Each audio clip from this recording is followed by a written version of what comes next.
Good evening and welcome again to the Let's Talk Destiny Talk show with your host, Jamie Green. I am beyond honored tonight to have a friend of mine join me on the platform, a friend that I've had for many, many years, Mr. Paul Butler. He is a community advocate and he advocates for our young people and for education. He's been doing that for many years, basketball coach, league founder, entrepreneur, life coach. He is one of our local celebrities, a former radio and TV personality, and so much more. And I'm just blessed to have him join me today as we're talking about in the month of September, from formation to fruition. And so I wanted to have Paul come on and share with us some things that he has birthed lately in his latter years, entrepreneur-wise, community-wise, whatever, because we all understand that there are phases and there's a progress to birthing these things. And so I am so impressed and blessed by what I'm seeing him do. And I just wanted him to come and share with us, maybe give us a word of inspiration and encouragement. So again, thank you, sir, for joining me tonight. Hey, Jamie, it's always my pleasure. Whenever you call, I'm going to jump. Oh, And, thank you. it's knowing you so many years and all the things you've done in the community. And we know the battles that you've been through and still persevering, still doing your thing. So I am honored to be on this show tonight. And I'm going to stop driving here in just a second. I'm going to pull over. Okay. So you have my full undivided attention. But I'm honored to be on your program tonight and welcome to share whatever I can. Thank you so much. Thank you so much. So as we prepare to go forward, in our conversation, I would like for you to just tell the audience a little bit about you. What is your occupation currently? What are some of your hobbies? What is bringing joy to your life right now? Oh, certainly.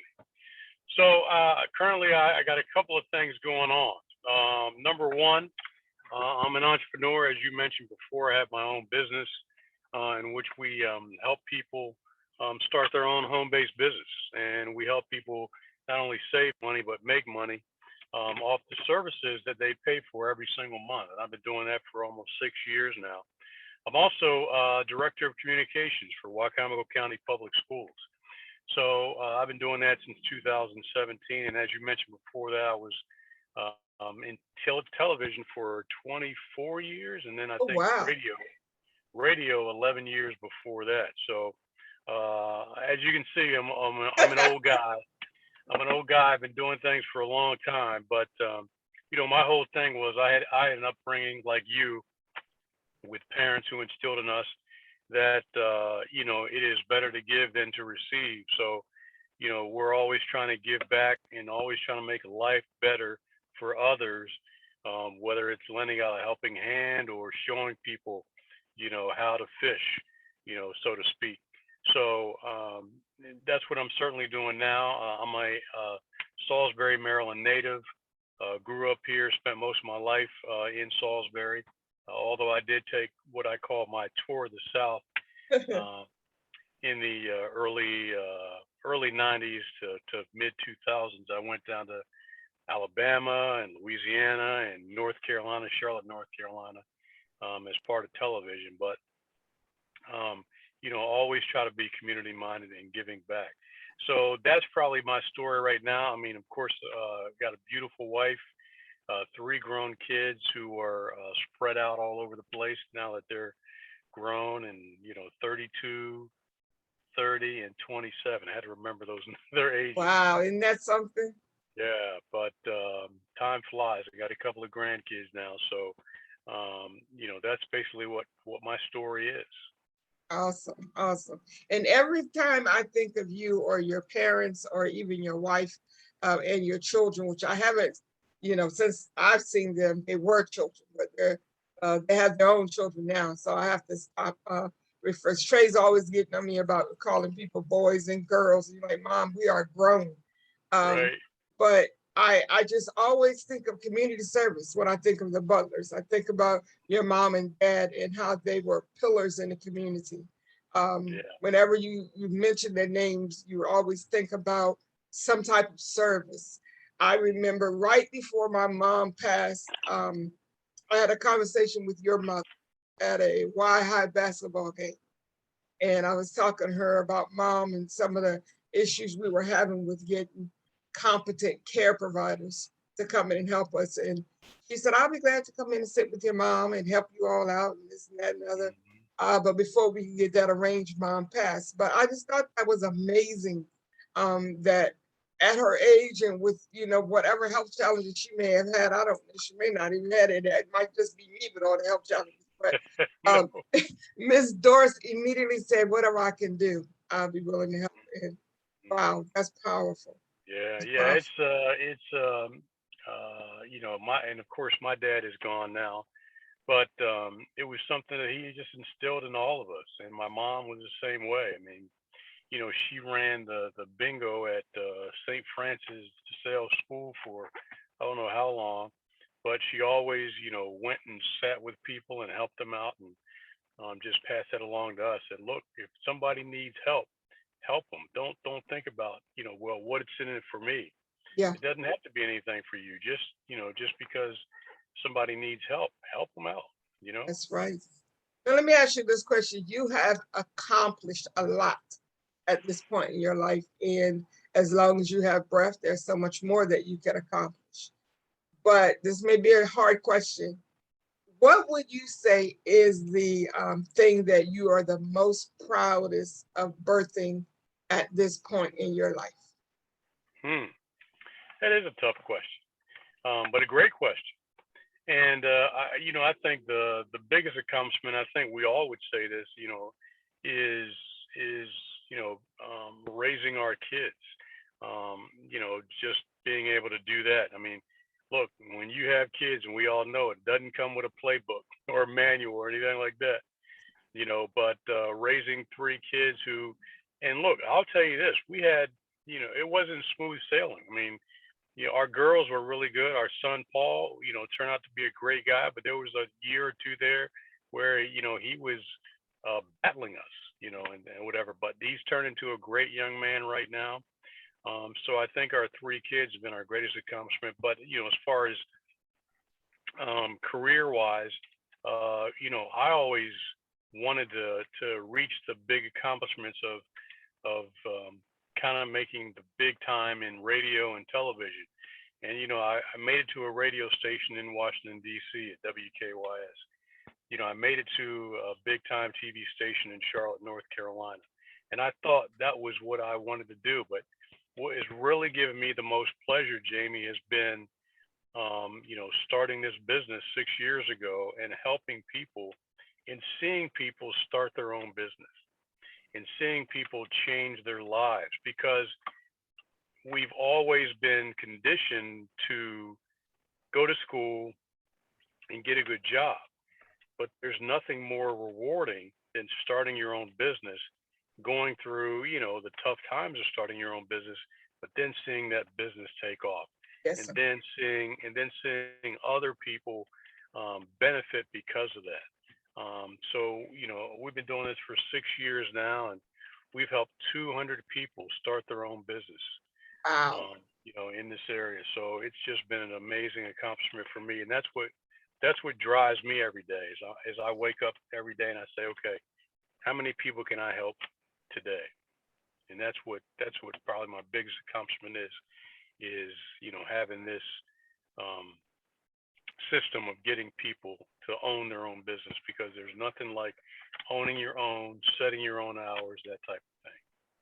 That's powerful. And we're definitely going to get a link and information about your business for our listeners who would be interested in that, because there is a liberation that comes with being your own boss. Um, and there's a freedom in your spirit and your soul and everything that comes with knowing that you are charting your own destiny. Oh And yeah. I love that. So we definitely are going to get that information and get the link so that we can give to those who will be reading this later. Now, let me ask you a question. Was there ever a point? I talked to so many people women, men, young people who say, I have dreams, I have visions, I want to do this with my life. And then a couple years or so later, I run into them and I'll say, how's that going? And they say, oh, I gave it up. I just quit. People wouldn't support me.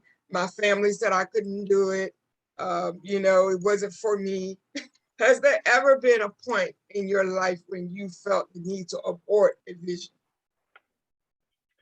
Look, whatever you start, I tell people this all the time. Whatever you start, like if you're going to start a business, or if you have a dream of doing something athletically or something educationally or whatever it is, remember that that dream was given to you by God. That dream was not given to your family members, so they can't see it, right? Only you can see it. So they may not see it at the beginning, but you keep at it. You keep going. You do whatever you have to do, because there are going to be naysayers. There were people that laughed at me when I went out on my own and started my own business. They were like, oh, you'll never make that. Or why are you doing that? You're already successful. So whatever your dream is, if your dream is to be the drum major in a band or something like that, people, your family members, are going to be the ones that say, don't do that or don't try, because number one, they don't want to see you hurt if you don't make it, right? But I say, look, you'll never know if you can make it if you don't try. And that doesn't mean try it for a month or a couple of months. It takes years sometimes to really get things down and really start, being successful. So, We always look at, Michael Jordan. He got cut from his high school team. He didn't quit.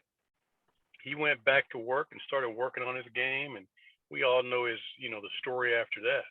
So, I always tell people, and I try to have conversations with folks when they're starting their business, is that, look, business wasn't made to be easy, when you're starting it out, or dreams aren't made to be easy, because if it was easy, everybody would do it. It's going to be tough. It's going to be some ups and downs. There are going to be naysayers, but that's all right. God gave you that goal, so you yes, keep at it. And I love it because you've done so many things as far as, writing books, poetry, and all these kinds of things over the years. And, people will say, well, that wasn't successful, or that wasn't, look, I've written 2 books. 10 years ago, I wrote 2 books, and they weren't bestsellers, right? They sold pretty well locally, but they weren't bestsellers. But that didn't change me or say, okay, you're not a good author. No, yes, yes, not yes. at all. So, go after your dream, and don't let anybody tell you that you can't do it. It's a lot of times people say you can't do it because that's the limit on their thinking, not on your thinking. I love And that. I love that because and, even with, and that is so true, I have started so many things. I have this creative thing going on in my head. I was telling somebody in the middle of the night, I actually wake up, and it takes me a while to roll over these days because of my back and all that. But I have a tablet and a pen next to my bed, and I roll over 2 or 3 times during the night and jot down ideas that come to my head. And it's like there's always something going up there. And I'm not going to be able to accomplish all of these things, but I want to always be open. And I was, even with regard to this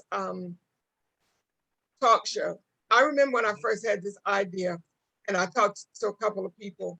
That's another thing, Paul. You have to be careful who you share things with, mm-hmm, because God gives you something, you get all excited, you like, oh my God, I got this idea. And then the first person you tell is like, well, that's one of the craziest things I've heard. Like, you can't do yep, that. And so I remember I was all excited. I wanted to do this because I do have limitations right now with regard to getting out and about or whatever. But this is something I could do at home. And mm-hmm, so this person proceeds to tell me everything that I don't have mm-hmm, to make it successful. Like, and so then I started looking at a couple other people who do these, talk shows online, and I saw banners and I saw special lighting and I saw all of this, and I'm like, oh my God, I can't do that. I don't have that. And my sister Kelly said to me, and my oldest son said to me, start with what you have. And Right. then God will bless people if necessary to give you what else you need. But the bottom line is when people tune into your show, they're going to tune in for the content. They're Mm-hmm. not looking for the banners on the wall, and they don't want to see flashing lights.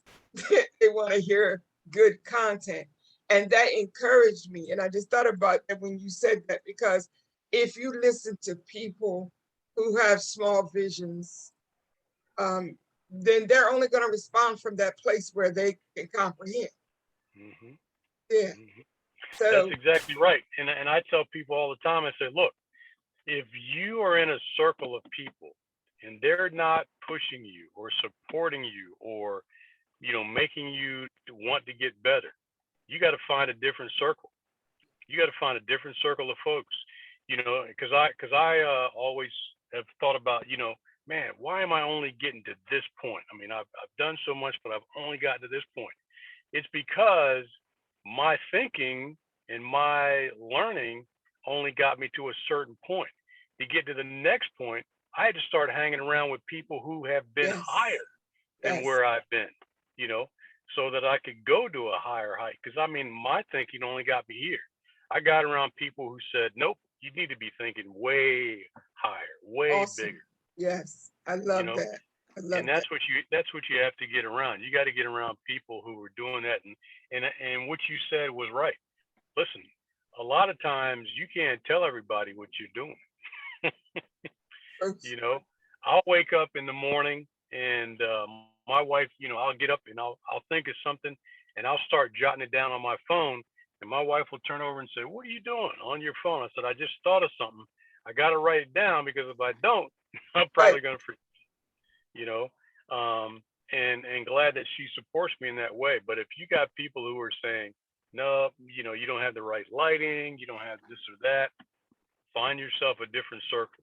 absolutely, absolutely. And one of the things that I've always loved about you was your quietly motivating people.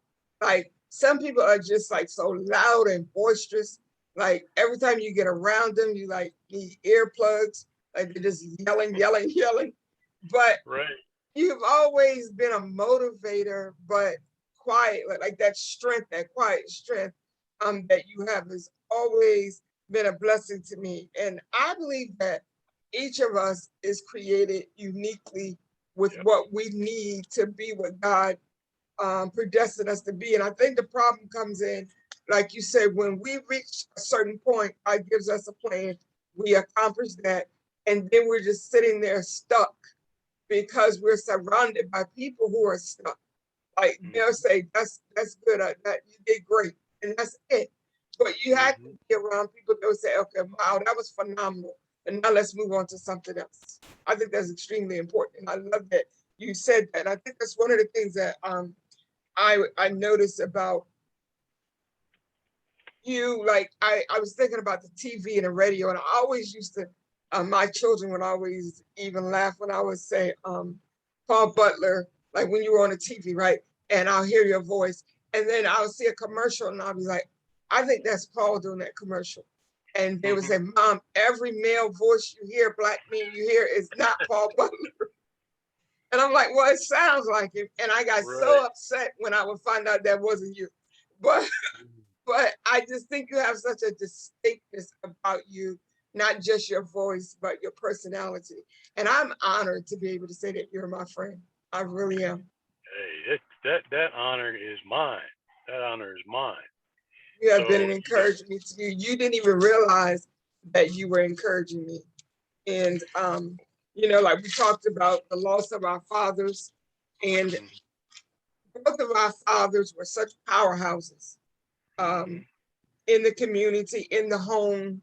Um, they didn't even have to talk, but they just walked in the room and changed the atmosphere and make people want to be around them, you know? Hmm. And so to lose that, I don't know about you, but to me, when my father passed, it was like my world shifted off its axis. Like, how can there even be a world without James Green in it? Like, how Hmm. did you feel? How did you deal with your father passing? Yeah, it was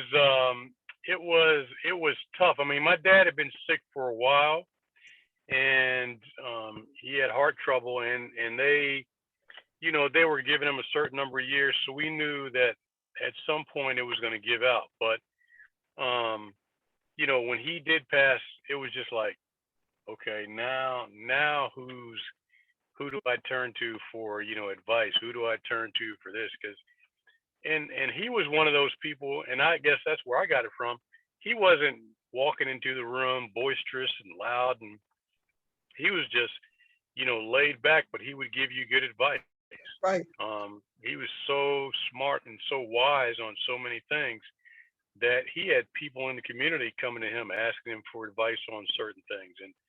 And so I was just thinking about him just the other day. I was like, man, Dad, I miss talking to you, and just miss that advice that you would always give. And it's like you said, it's something that we just miss, Jamie. It's just but we all go through it. But yeah, it's strange not to have him when I pull up to my mom's house and Yeah. go in and him not be there. And I'm gonna tell you something funny, and you can tell Ms. Doris, or she'll probably review this later, but your parents had such an impression on me that when I would be at a Y High basketball game and I was acting up, like yelling at yelling at the Uh-huh. referee, like, oh my Uh-huh. God, you're an idiot, you don't know what you're doing, blah, blah, blah. And Uh-huh. I look over and your mom will be looking at me, or your dad would be, I'll be like, oh my God. And they never said anything to me. And I know they knew who I was, but it would just Hey, they automatically make me want to straighten up. no, don't do that. They love personalities. I mean, they love you having because you know how fervent and how much passion they have for Y basketball. Yeah. So anybody else who had that same type of passion, no matter what you did, they loved it. They may not have said anything, but they loved it. That was so funny to me because I mentioned that a couple of times to people. I was out there just acting like a nut and screaming and hollering and because I knew most of the officials anyway.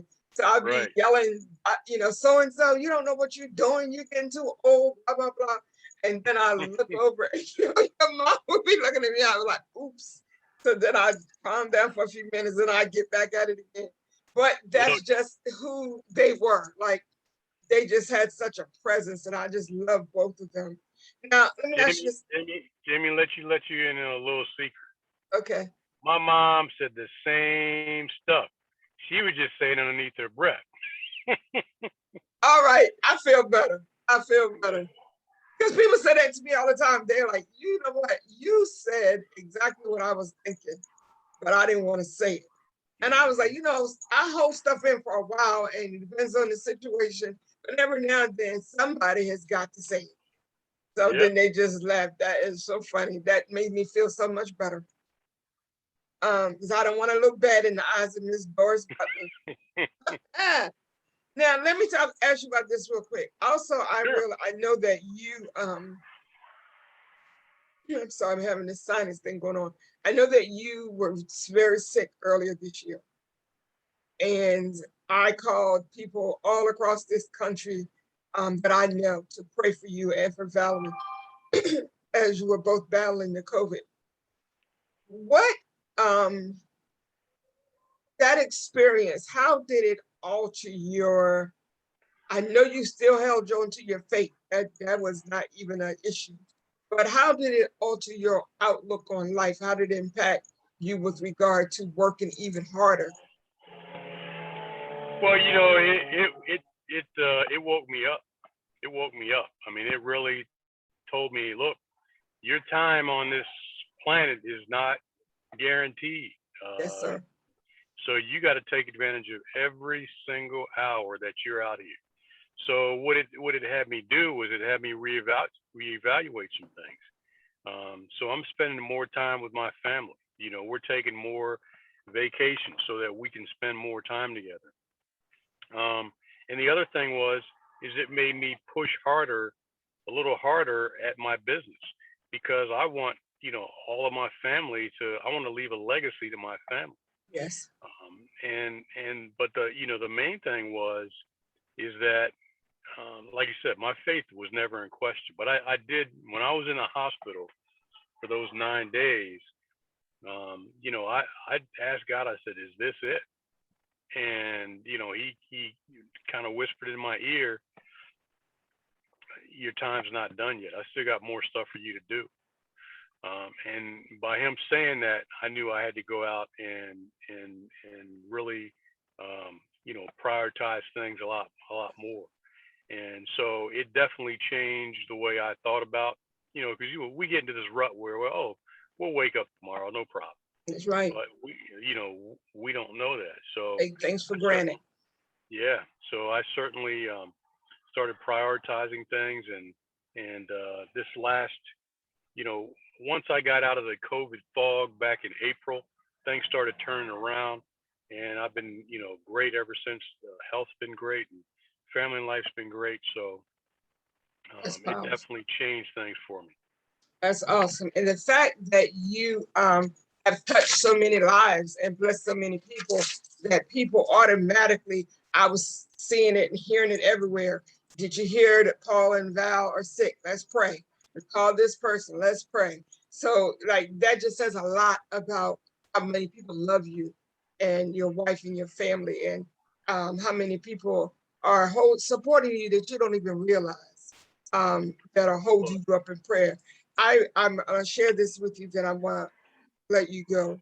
But I remember when I had my first stroke, and then I had a spinal fusion surgery.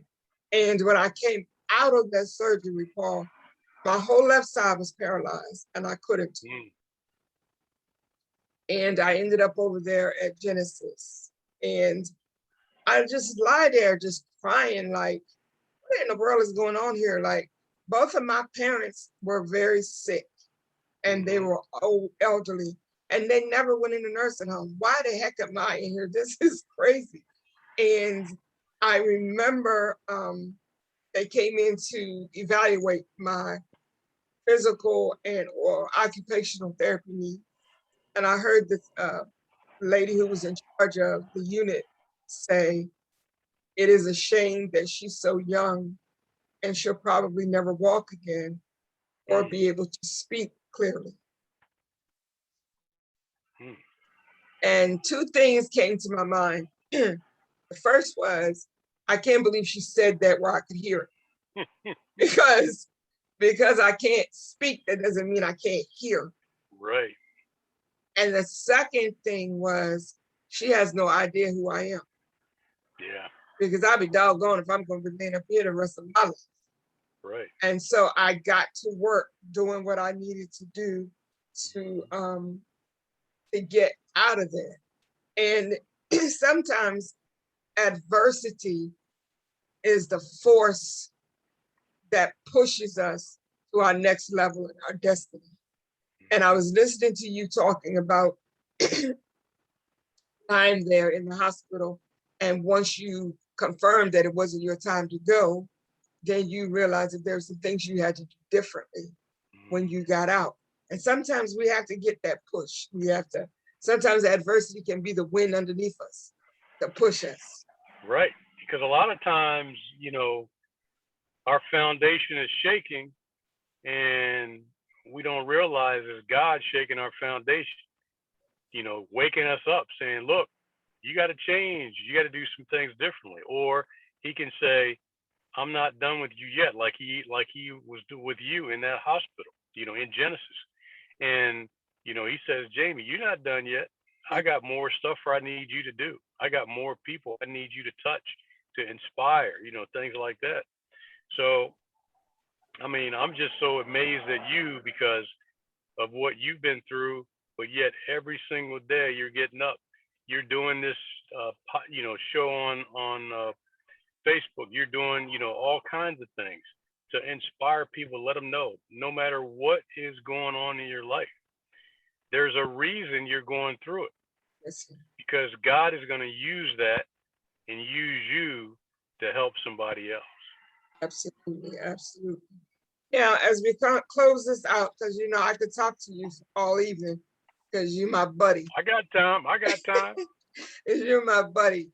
But I want to ask you, if someone were to come to you right now, Mhm. someone that will be watching this, because right now I'm recording. When I first started doing this talk show, I was streaming live to Facebook, Mhm. but I need another laptop because it's Mhm. not allowing me to do that. So when I Okay. first realized that that was messing up, I again got frustrated. And I was like, oh my God, I'm not going to be able to do the show. And my sister was like, oh my Lord, James, just take a deep breath, take a deep breath. That doesn't mean you can't do the show. You just have to record it and then Right. upload it. I'm like, oh, okay. So I'm trusting God for, the equipment that I need. But one of the things that I learned is sometimes we have to change the way we're doing something. And it's not that the message changes. I believe that the message that God has instilled in us to give to people is the message that he gave us, period. But sometimes we have to adjust our methods that we're giving out these messages. Every message doesn't need to come from the pulpit. We don't have to have a microphone in our hand. And I think about even with you helping people get their lives straight and get control of their family finances and their legacies, whatever, is ministering to people. There's a lot of people that have wanted to do that, but they never knew how to do it. And so God is using you even in that way to make it so it's not so complicated. So before we go, tell us a little bit, tell us the name of your business and exactly how people can reach you and get involved. Okay. So they can reach my store. It's called SaveOnMyBill.com. That is my store, where people can go and they can all the essential services: electric, natural gas, internet, TV, cell phone, identity theft protection, home security. All these services, we give people a chance to get a discount on their services. Look, we're already paying for these bills every single month, Right. right? We're always going to pay these bills. So why not pay less on these bills? And then we also offer a program where they can make money off of those same bills and, like I said, and start their own business. So it's saveonmybill.com. That's the name of my store. If they want to learn how to start their own store, their own business, they can give me a call. I'll give out my cell phone number. It's 410-603-2617. Every week, I do a couple of trainings via Zoom during the week where people can log in and see how we do it. And they can learn about it. And they can decide whether they want to do the business or they can decide whether they just want to save money on their services. So it's a win-win situation for everyone. And, Absolutely. like I said, I started 6 years ago. I was blessed by someone saying, Paul, you know what? You're working 70 to 80 hours a week between the TV job and also being a professor down at UMES. He said, you got to find a way to make money when you're sleeping. You got to find a way to make money when you're riding your bike. You got to find out a way to make money when you're playing with your grandkids. And this gentleman owned 5 businesses. He was super successful, made a lot more money than I had, and I trusted him. So he showed me what it was. I got started right away, and it's been a blessing ever since. And so now what I want to do is bless other people by sharing with them the same opportunity. If they want to do it, great. If they don't want to do it, great. Either way, it doesn't make any difference to us. We just want to share it with Yeah. people who want to go out there and own their own business. Because, Jamie, not everybody wants to own their own business. Some people just are, happy working their 9 to 5 or whatever it is, 40 hours a week for 40 years, and that's fine. That's no problem. There's nothing wrong with that. I always wanted to own my own business so I could set up a legacy for my family, and be able to pass it down generation to generation. And see, and that response right there is a typical Paul Butler response, because it's not aggressive, it's not beating people over the head, it's not making people feel bad. Like, why wouldn't you want to own drugs? Because I tell people a lot of times that you can have a life-saving business, a life-saving medication. You could have the thing that could really literally save my life. But if you present it to me in such a way that you make me feel stupid or inferior, or why wouldn't you, like, you already lost me because I'm not listening. You know, like I heard someone talking about businesses where you can, you know, about people that don't want to own their business, and they just go on and on about why. And I'm like, everybody doesn't want to be a billionaire. Right. Everybody doesn't want to be married, as hard as that is to believe. Like, stop harassing people. If you have something that you think they need to hear, present it to them, and then let them make the decision. And I love that. I love that about you. I love how you always looking out for your community.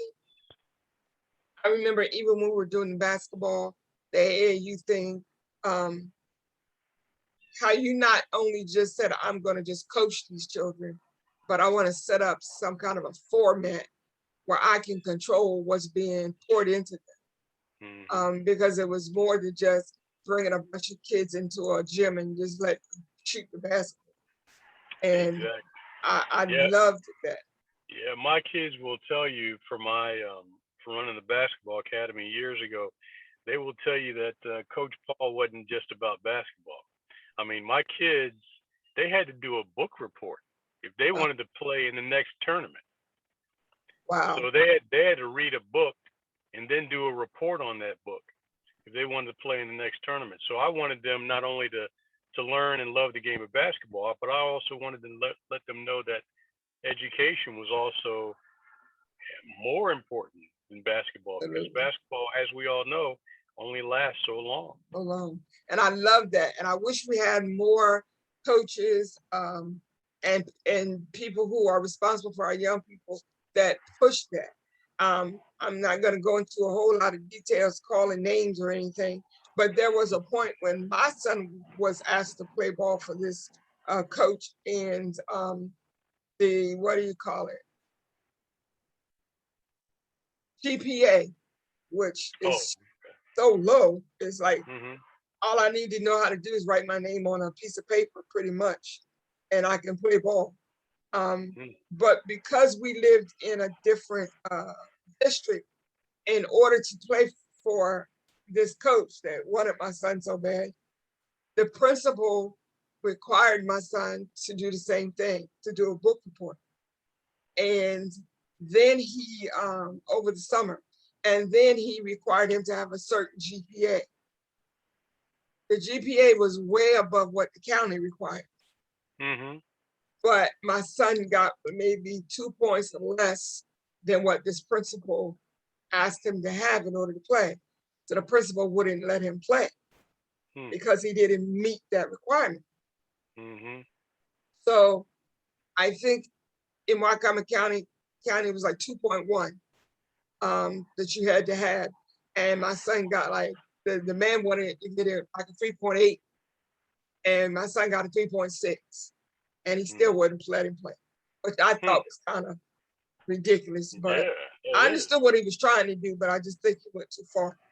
So needless to say, the coach goes to the Board of Education and says, first of all, he can't do that because it's not a requirement. So you can't make this one person be the only person on the team that has to have this GPA. Long story short, my son was allowed to play. And to this day, I still think that was a mistake. Because once he realized that he could do better, but he didn't have to do better, he stopped doing better. Whereas I think if he had been forced to keep doing it, it would have been a whole different outcome. And my point is that sometimes we see something in people that they don't see in themselves. And we have to do what we have to do to pull it out of them. And so the fact that you did that for those young people, I know many of them today will probably still appreciate that Coach Paul did that, because it forced them to bring their better selves out, not to just be mediocre and go with the crowd, but to stand out and be who you really are. Yeah. Yeah, it doesn't take anything to be average, you know, but we want our children to be more than average. We want them to know that there's more out there for them if they go for it, you know, because yeah, I think the mentality a lot of times is, you know, I'm good where I am. Yeah, you might be, but look, this world is full of possibilities. There's so much more out there, and we want to expose Yes. those kids, you know, our children to more things. And that doesn't mean you're forcing them to do anything. All you're doing is exposing them Exactly. to different, you know, environments, and then they can choose what they want to do after they're exposed to those different environments. Yeah, because you give them more choices. Like if they're just stuck in the same area with the same mentality, not Right. seeing anything other than what I see every day from my cousins and my neighbors, then they don't know that there's anything else out there. But when you Mm-hmm. expose them to something else, then they have options. That's Yep. basically what we want for our children. That's exactly right. Well, Mr. Butler, I'm going to get ready to let you go. I have Hey. enjoyed this conversation. I tell you another thing that I'm excited about, that God has done for me. After that first stint in the nursing home, I went through therapy and I learned how to walk again and speak and everything. But the pain in my neck was getting worse. So 3 months after that situation, I was having therapy at home and what have you. I go get an MRI, and the doctor had the surgeon had put a metal plate in my neck, Mm-hmm. and one of the screws had come out. Mm. That's where the pain was coming from. The screw was literally laying in the nerve in my neck. Mm. So he says to me, I don't understand how you're even sitting here, like, and how you're turning your neck, because that plate is holding your neck together with your spine, and it's not in proper place. I don't understand. So I said, well, I told you I'm a woman of faith. I don't know what else. I don't know how else to explain it to you. He said, well, I'll tell you what, I can't let you go home like this. So I had to leave straight from the doctor's office for a follow-up visit, to be admitted in the hospital, to go back in the operating room, Mm. take out more bone vertebrae, put in a bigger plate. This time, the surgeon nicked my jugular vein. Ooh. And a 2-hour surgery ended up being over 10 hours. And my sister said, you know, they told us that they lost me twice on the table because they couldn't stop the bleeding. Mm. So when I share these things, I'm sharing them to say, I have no choice but to give God the best I have. It may not be as good as somebody else's, but it's the best that I have. And Mm-hmm. I was told, I came out, I had a drainage thing in my neck, whatever. And I was told that I probably would never speak above a whisper, and that I could forget about, you know, singing and preaching and all that kind of stuff, because that wasn't going to happen. So whatever bit of voice I have, I'm grateful for it.